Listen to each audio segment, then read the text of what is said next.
Dear Mr. Cupido, gusto ko lamang pong ibahagi itong kwento ko sa inyo at naway makapagbigay po ng inspirasyon itong story ng buhay ko. Tawagin mo na lang ako sa pangalang Arnel.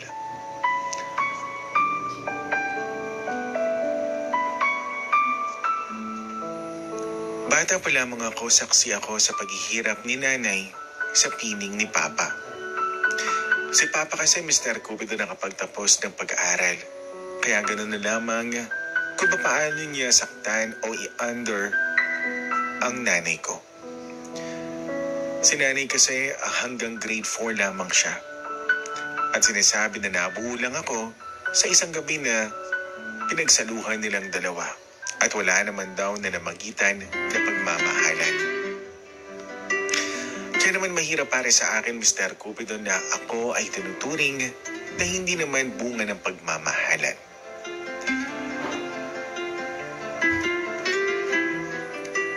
Lumipas ang mga taon, saksi pa rin ako sa walang pagmamahalan sa loob ng bahay namin.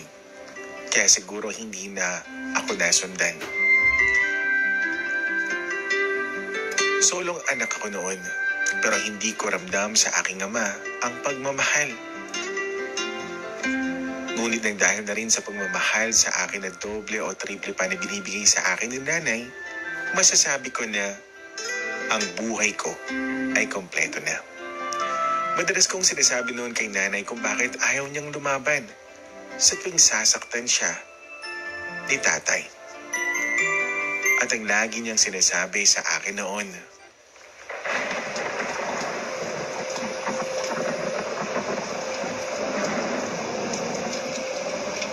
isipin mo anak, kapag lumaban ako, baka iwan tayo ng tatay mo.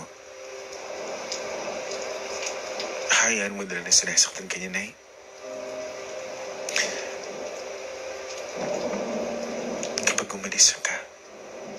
Kapag umalis ako dito, paano tayo mabubuhay? Alam mo naman na hindi ako nakapagsapos ng pag-aaral at hindi ko masusustentuhan ng mga pangangailangan mo, anak.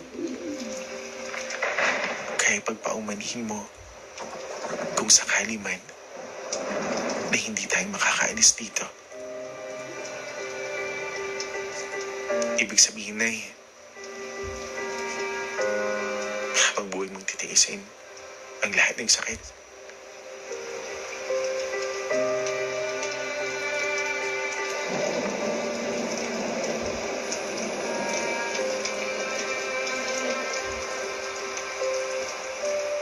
Mahirap para sa akin, Mr. Cupido, na nakita ko na sinasaktan ng nanay ko. Pero wala akong magawa.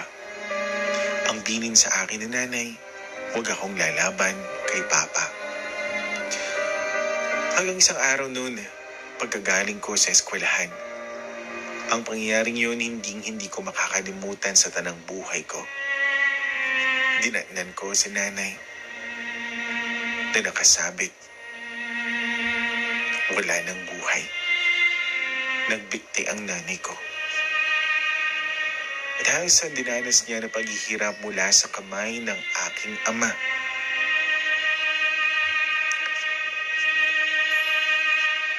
Naalala ko noon, kahit ako ay 10 taong gulang pa lamang, pinagtutulak ko na ng tatay ko. Sinusuntok ko siya habang iyak ako ng iyak dahil siya ang sinisisi ko sa nangyari kay nanay.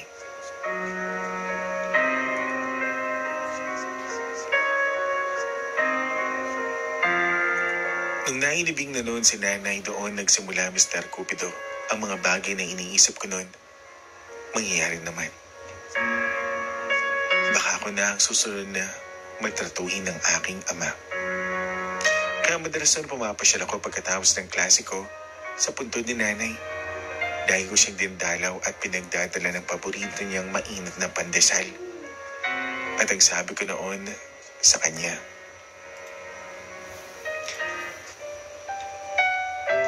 Nay, hindi mo pala kinain yung dinala ko sa'yo kahapon na pandesal. Andito pa. Alam mo, Nay, kanina sa school, nakakuha ko ng malaki na mataas na grades. Hindi ko na pinapunta si Papa kasi busy naman siya sa trabaho niya. Kung naisip mo kung sinasaktan ako ni Papa, sa awa ng Diyos, hindi naman. Hindi naman ako napagbubuhatan ng kamay. Pero madalas wala siya sa bahay eh. Nay, namimiss na kita. Pero kaya nga na sinabi mo, dahil lahat ng bagay nangyayari dahil may dahilan. Nay, kahit dumalaw ka lang sa panaginip ko, kahit minsan lang, kunwari minsan sa isang linggo, minsan sa isang buwan, o kaya minsan sa 6 na buwan, namimiss na kita, Nay eh. Kasi wala na akong kakampi. Gusto ko man sumunod sa'yo kasi parang ayoko na rin mabuhay pero alam ko hindi mo gugustuhin. Namimiss lang talaga siguro kita, Nay. Hayaan mo, gagawin kong lahat para maging proud ka sa akin pagdating ng araw. May hihigit pa ba sa isang katulad mo? Nabigla ako noon nung pagdating ko galing ng school. May mga tao sa bahay namin. Yun pala Mr. Cupido. Inuwi ni Papa ang pamilya niya na bago sa bahay namin. Nabigla ako. May ibang pamilya pala si Papa. Pero panganay ako sa mga naging kapatid ko sa tatay. Mahirap para sa akin dahil nakala ko na kami lang ang pamilya ni Papa. Meron pala. 2 ang kapatid ko roon. At Mr. Cupido, sila ang naging prioridad ng tatay ko. Madalas ako naitatabi. Yung karapatan ko at ang tangan-tangan ko na sobrang bigat na pinapasan ko ay ang obligasyon ko sa kanila. Dumating sa punto na pinatigil na po ako sa pag-aaral ni Papa. Tagahatid sundo ng mga kapatid ko. Binilhan kami noon ng tricycle at pinampasada ko sa murang edad. Madalas na tumututo ng mga kapatid noon ni Papa. Pero ang sabi naman daw dahil mahina naman ang kokote ko at madamang hindi naman ako magtatapos ng pag-aaral, kaya pinagtrabaho na ako ng Papa ko.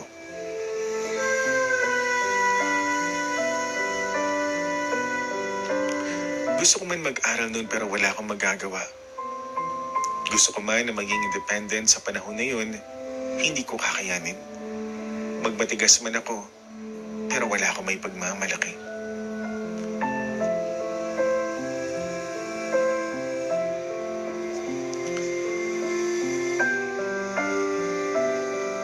Isa pa noon na binigay ng trabaho sa akin ang pinsan ni Papa na nagbukas Mr. Cupido ng water purifying station. At ako ang tagabuhay ng mga galon na taga-deliver. Madalas pa ako napapagalitan noon kapag nababagsak ko sa sobrang bigat ng mga dinadala ko. 200 piso sa buong araw na pagbubuhat ang sahod ko. Hindi pa libre ang pagkain. Kaya kung may matitira man sa akin, Mr. Cupido, 100 piso o minsan 80 pesos. Dumating din sa punto na napanghihingi pa ng baon ni Papa mga kapatid ko mula sa akin. Minsan nasaktan ako noon ng stepmother ko dahil na rin sa hindi ko nasundo mga kapatid ko at na-late sila ng uwi. Kinuwalyuhan ako noon ni Papa. Sa pagwalyo niya sa akin, tinulak pa niya ako at natamaan ng likod ko, Mr. Cupido, dahilan para ika-ika ako na maglakad. Napakasakit ng dinanas kong yun. Iyak ako ng iyak kahit mag-alas 7 na ng gabi. Pumunta pa ako sa puntod ni nanay para magsumbong. kahit alam ko na hindi naman niya ako naririnig.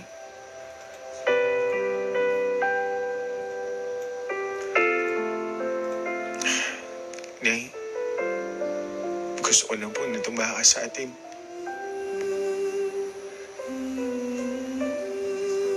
Pero hindi ko alam kung saan ako pupunta. Pagod na po ako, Nay. Alam ko kung nandito ka. Kahit alam ko na wala tayong laban, yung alam ko lang na nandito ka, malaking bagay na yun para lumakas yung loob ko. Masakit yung likod ko, Nay. Pero alam ko, mawawala din yung sakit na to. Saglit lang naman ako dito, Nay, kasi gusto ko lang magsabi sa'yo.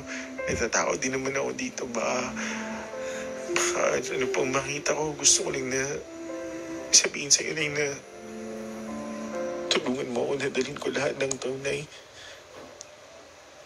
Kasi hindi ko alam kung anong gagawin ko. Hindi ko alam kung anong isipin ko. Hindi ko alam kung paano ko sisimulan ng lahat, Nay. Kasi napapagod na ako, Nay. Pagod na.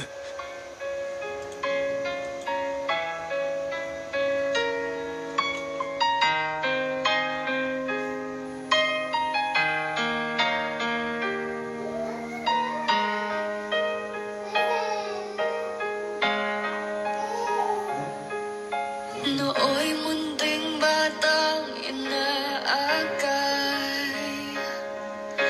inaalala ang bawat paghakbang.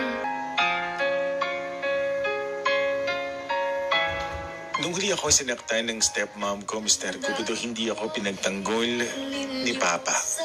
Kahit alam niya na ang may kasalanan ang kapatid ko na isa at ang stepmom ko. Nung nasa labas noon, ako nakaupo, namumugtong mga mata habang nagkakape.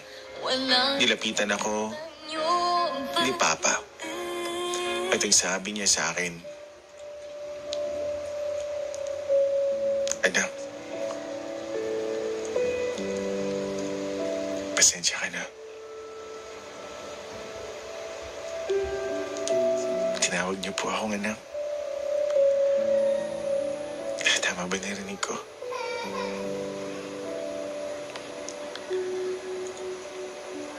Galing ka ba sa akin? Kapag po ba nagalit ako, may magbabago po ba? Sa totoo lang pa, gusto ko magalit. Gusto ko maghinanakit. Kasi napapagod na ako. Pero alam ko hindi ko gusto ni nanay na mag-aalit ako, na magtanim ako ng pood dito sa dibdib ko. Bakit hindi niyo po iparamdam sa akin na anak niyo din ako?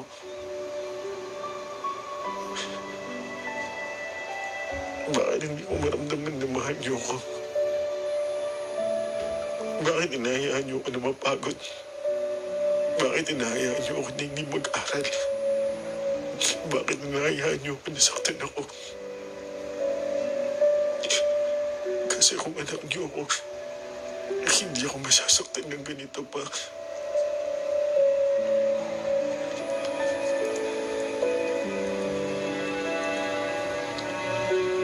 Habang nagtatrabaho ako, madalas ko naririnig noon mula sa mga hinahatiran ko ng tubig. Nakita nila akong hirap na nagbubuhat. At ang sabi nila, "Alam mo, Arnel, dapat mag-aaral ka. Hindi nakahilata lamang yung mga kapatid mo doon at ikaw nagtatrabaho ka." Hayaan niyo na po. Darang Bebet, okay lang naman po sa akin. Hindi okay yun. Alam mo, kung nabubuhay lang yung nanay mo, hindi niya gugustuhin. Hayaan niyo na po.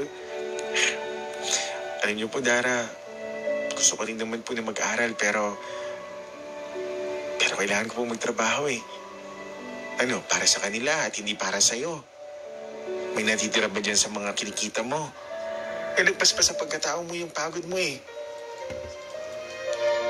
Okay lang po yun. Sige na po, alis na po ako. Madalas ako naiiyak, Mr. Cupido, kapag sinasabi nila na di pa raw pa ako napapagod. Sa kabila kasi ng lahat ng ginagawa ko, hindi ako nakakatanggap ng pagmamahal, pati pagbibilad ng palay. Pagtanggal ng damo sa mga malaking lote, pinasukan ko that time.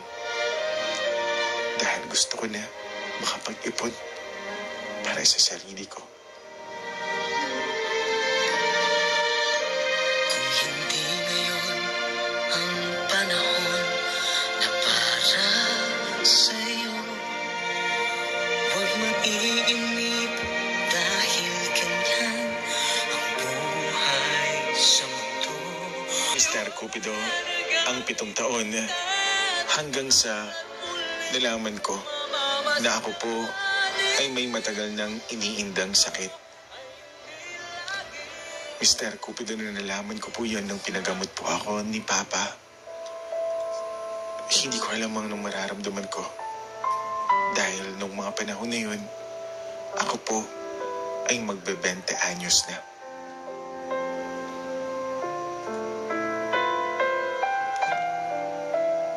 Nung pauwi kami noon, ang sabi ko noon kay Papa, Pa, huwag kayong mag-alala. Hindi ko naman ho na pipilitin na ipagamit niyo po ako. Alam ko na mahirap din para sa inyo na tanggapin itong sitwasyon ko dahil malaki rin ang gastos na ginagastos niyo sa mga kapatid ko. Kaya hayaan niyo na lang po ako. Gusto ko na rin po kasi makasama si Nenay.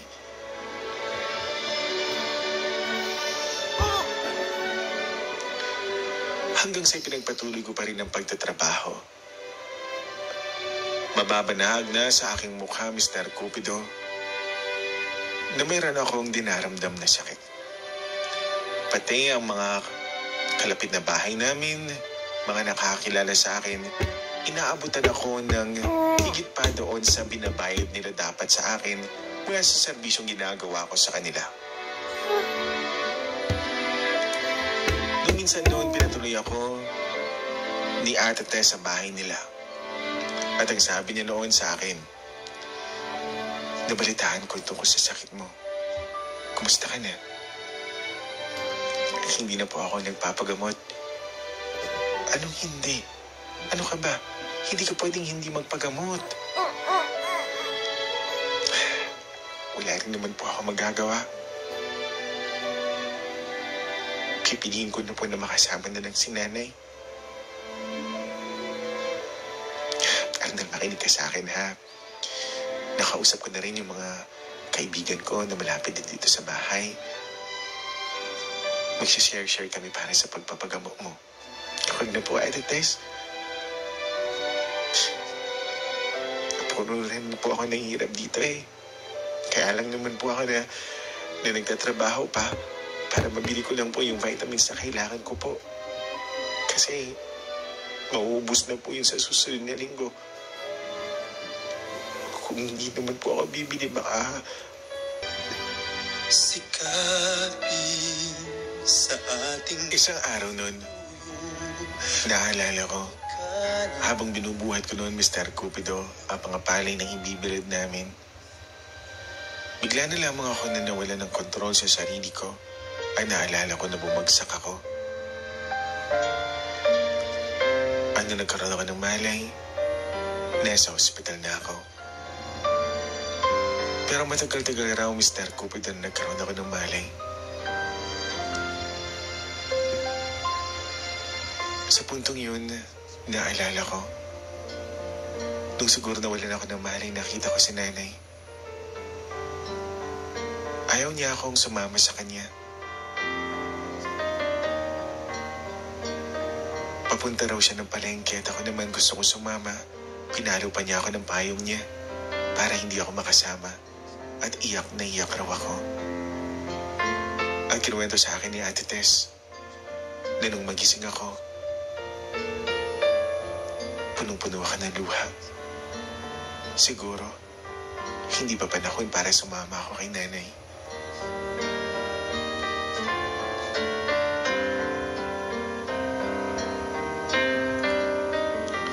Hanggang kinausap ako ng mga kaibigan noon ni Ate Tess at susuportahan ng pagpapagamot ko. Nagsimula na noon, Mr. Cupido, na magpagamot ako at nalaman ko na stage 2 na ang leukemia ko, cancer sa dugo. Hindi ako nalulungkot nun dahil any moment, okay lang naman na mawala ako. Kinausap ako noon, Mr. Cupido, ng konsehal sa bayan namin. Tinanong ako kung anong gusto kong gawin. Ang sabi ko, gusto kong mag-aral. Na kahit may iniinda akong sakit, gusto kong makapagtapos sa pag-aaral. Naging kalbo na ako noon, Mr. Cupido, dahil nagpapakimo ako. Itinuloy ko pong pag-aaral ko. Second year high school ako, pero 21 anyos na ako noon. Hindi ko ikinahiya. Gagawin ko lahat para makatapos. Naging pala absent ako noon. Madalas ako lumiliban sa klase kapag nagpapakimo ako o bigla na lamang akong nawawalan ng lakas para maglakad.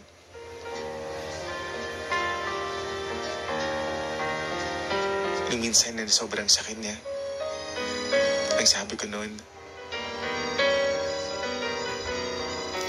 kung gusto niyo na po akong kunin niyo na ako. Ayaw na pong mahirapan. Subalit, Mr. Cupido, ang mga taong nananalig sa akin, gumagawa ng paraan para gumaling ako.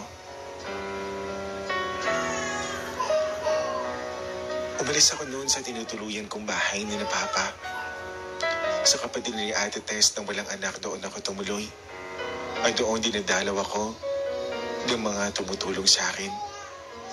Panay na naghahatid ng gatas, ng oso, sabaw ng pinya, lahat-lahat. Naiiyak na lang ako. Bakit kaya? Bakit ang dami ng taong gustong tumulong sa akin? Bakit ang dami ng taong gustong mabuhay pa ako? Kaya ako susuko ako. Parang pinatay ko na rin ang pangarap ko dito na maging proud sa akin si nanay pagdating ng araw. Lagi nilang sinasabi sa akin, Mr. Cupido, na gagaling ka, Arnel. Gagaling ka. Yan ang isa na puso ko, Mr. Cupido. Sa bawat chemo session, sa bawat radiation,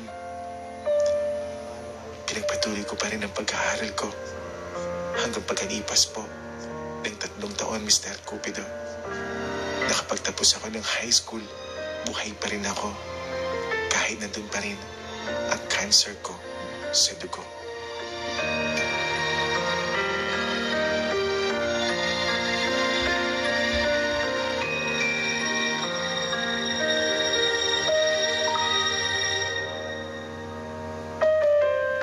Tomorrow morning, if you wake up and the sun does not appear,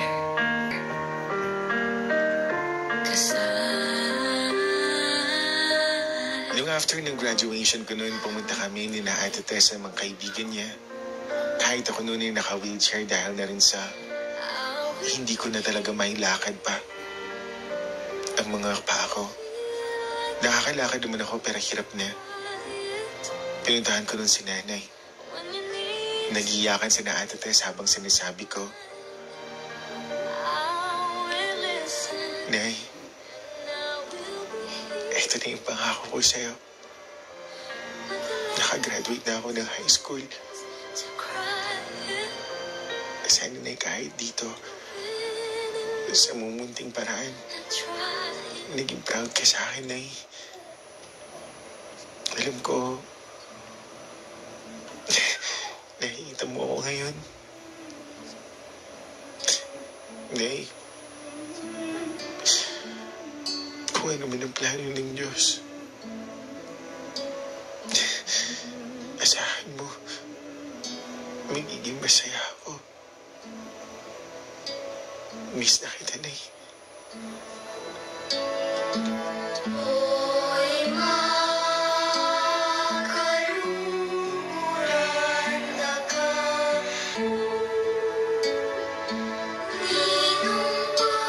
Hindi ko alam noon, Mr. Cupido, kung anong mga nangyari.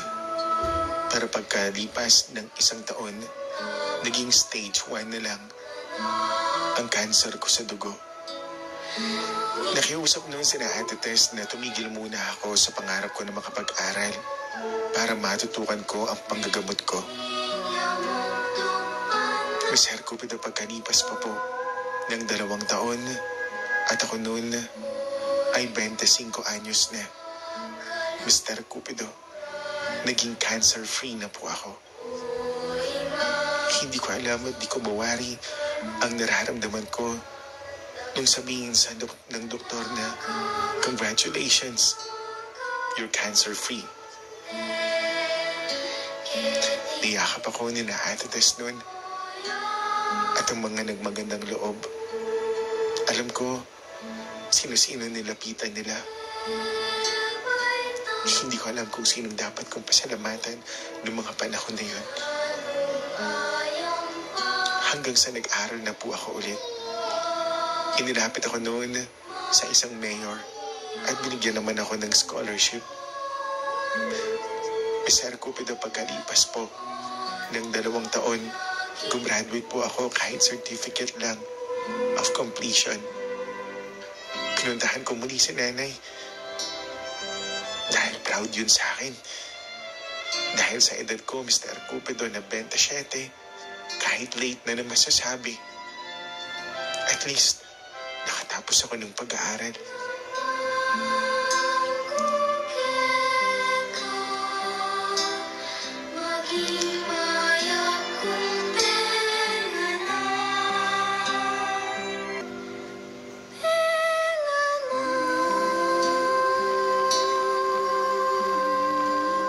Sa ngayon po, Mr. Cupido, nagtatrabaho po ako. Sa pagtatrabaho ko, Mr. Cupido, doon ko po nakilala ang ngayon ay may bahay ko na. Siya ay si Rachel. Si Rachel, Mr. Cupido, na hindi ako iniwan. Sa totoo lang, ikinuwento ko na sa kanya ang buong istorya ng buhay ko. At isa lang ang sinabi niya sa akin, dalawin mo ang papa mo. Buksan mo ang puso mo. Kung ano man ang narating mo, walang halaga kung hindi mo babalikan ang ama mo. Tinuruan niya ako na tanggalin ang bigat sa dibdib ko nang dahil sa mga dinanas ko. Saka ako pinuntahan ang papa ko. At ang sabi ko sa kanya nung dinatnan ko siya, jeepney driver pala noon si Papa. Nasa terminal siya noon nung nakita niya ako. Gusto ko siyang sumbatan noon dahil minsan hindi ako dinalaw nung ako ay nasa kritikal na kalagayan. Pero gaya nga ng sinabi ng may bahay ko, wala nang puwang dapat ang galit dahil okay na ako. Lumapit ako noon sa tatay ko. Pa, nung mapalingon siya sa akin, bigla nang humagulgol sa pag-iyak si Papa. Pumatak na ng bigla ang mga luha niya. Arnel, saka siya lumapit sa akin at niyakap ako. At ang galit sa puso ko, Mr. Cupido, kahit gaano ko man kagusto na magalit, bakit sa isang yakap lang niya nawala ang lahat ng yun? Bakit?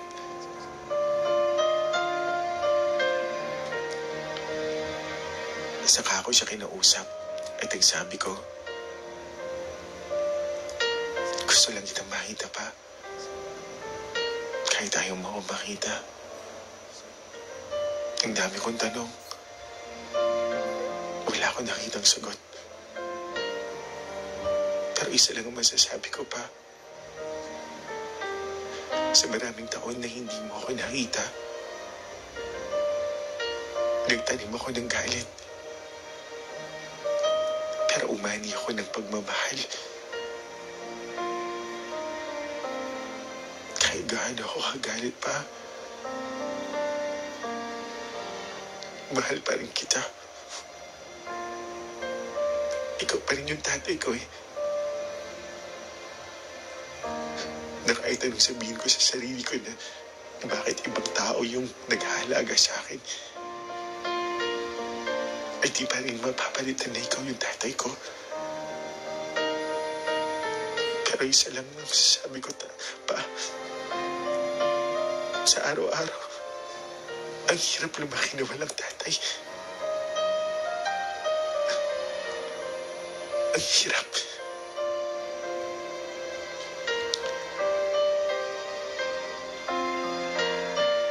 Sa kanya ako niyakap ng mahigpit na mahigpit, Mr. Cupido.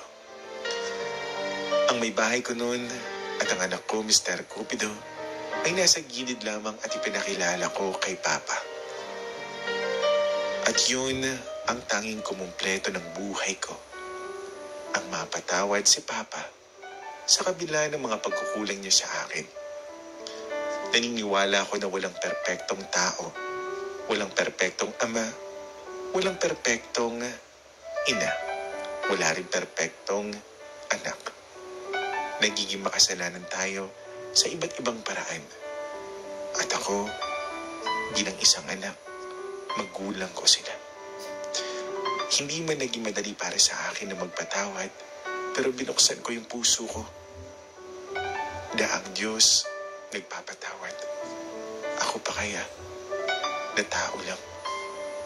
Sana nagustuhan niyo po itong aking kwento. Nagmamahal, Arnel.